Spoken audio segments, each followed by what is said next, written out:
Hello, how's everybody doing? Hope everybody's doing well. This is our third guitar lesson video, so hope y'all have been watching them, and I can see where people viewed them. I gotta check, I don't know if there were comments there. I'll look this evening to see if there are, but I have been working some and doing schoolwork and stuff like that, and doing these lessons for y'all. So, I believe last week we talked about working on your triads. Once again, I said if anybody has any trouble playing the chords, just let me know. Could give further help. You can go, or your parents can go on YouTube, and there's tons of things on there if you're having trouble learning how to play any of the chords. G,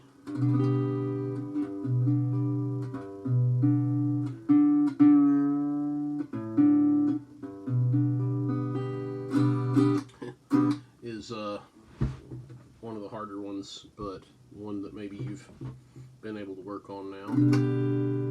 Either down low or the high one, where you just play the high strings or the low strings, and then eventually play them all together. And then we had worked on a little bit, but introducing the C chord.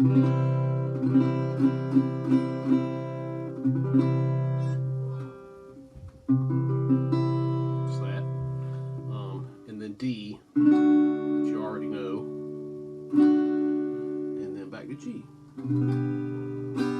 That's the G-C-D triad.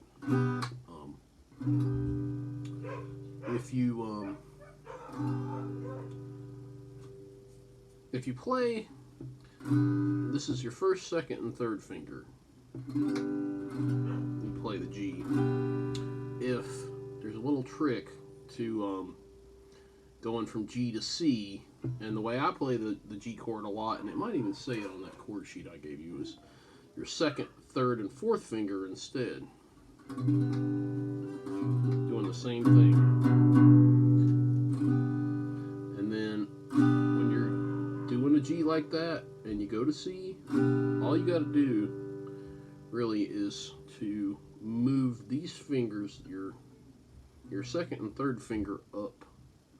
So your second finger's on the fifth string, and move it up to the fourth, and then your third finger's on the sixth string, and move it up this way to the fifth string. So there's G and C. When you're playing the C chord 2, you normally leave off the sixth string and just play from the 5 strings up. And then the final thing about that is you put your first finger on the second string, first fret. So that makes a C. So you can go G, C, G, C, G, C, G, C, and practice going back and forth with those chords. That'll give you some good practice. Then think about how you're going to get from the C chord to the D. Now, that's not as much of like a secret thing, other than just getting used to switching chords. So when I switch, the first thing I want to do is move my middle finger, my second finger, from it's on the fourth string, second fret, and move it up to the first string, second fret. So it goes up here, and then that first finger's on the second string, first fret, and move it down to the third string, second fret, and then the middle, the ring finger, the third finger is going to move to the second string, third fret. So it goes there, there, and there. Try to move it back too, just for practice. The more better you get at switching those chords shapes back and forth from one to the other, the quicker you can start to learn how to play songs. And then let's talk about the D triad. So since we're in D already, so it's D, and you could do the G like this, or like that, and then A is the one where they're all beside each other, and then D. So practice that a couple times. D, 3, 4, G, 2, 3, 4, A, 2, 3, 4, back to D, 2, 3, 4. Okay, good. So before we get done with chords, think about just only the D chord. This is called alternating bass. It's a way to play rhythm. So the first thing you do is you just go 4-string by itself and strum.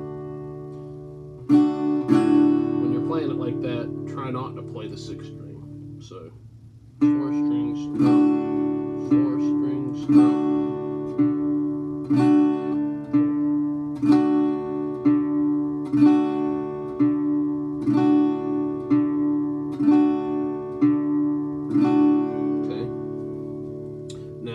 That's just pick strum that I call that. Now, when you start alternating, you go 4-string strum, 5-string strum, 4-string strum, 5-string strum, 4-string strum, 5-string strum.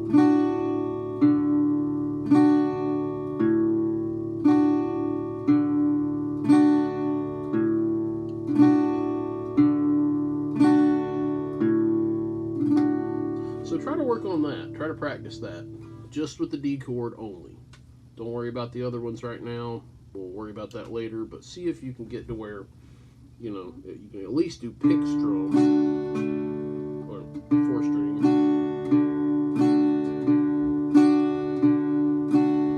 And then if you want to get better, go 4-strum, 5-strum.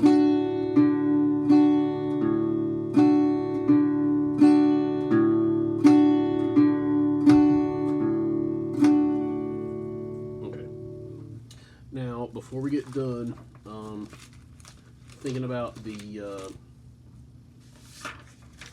tab sheet with shortening bread. I'll go ahead and give you all a new one here pretty soon.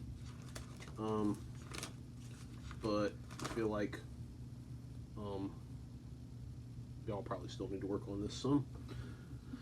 So I explained the tab sheet pretty well last week. Maybe some more before that too. If you need any more help with that, you need to let me know. I'm going to assume, or I'm just going to guess that you understand how to read it now, and if you don't, you need to let me know.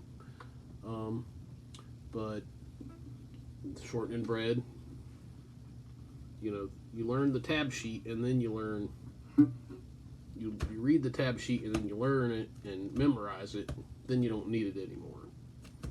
That's kind of the goal for these sheets. They just like the chord sheet, they give you a tool to like learn how to do something, and you memorize it, and you don't need it anymore. So I'm going to play the first part. It goes. There's a pause.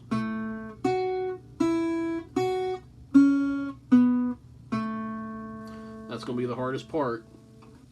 Remember, you got to use your different fingers, or try to. And then that 2-4-2 is the tricky part, because the whole idea about playing a melody like this is that you don't have to move your hand around, and you're not jumping around with one finger.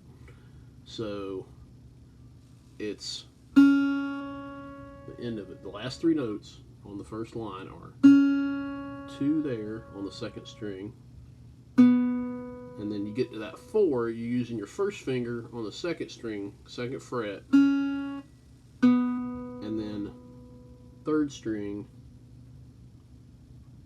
3rd finger, 4th fret. So you might just practice that, and then you go back to the 2.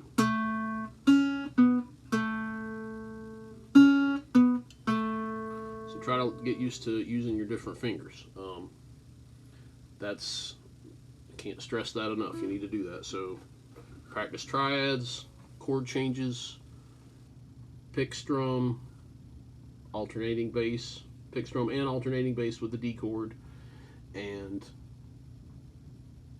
as many of your notes with short and bread as you can, hoping you understand it. And I hope you all have a good week. I'll talk to you soon. I'll talk to you next Thursday.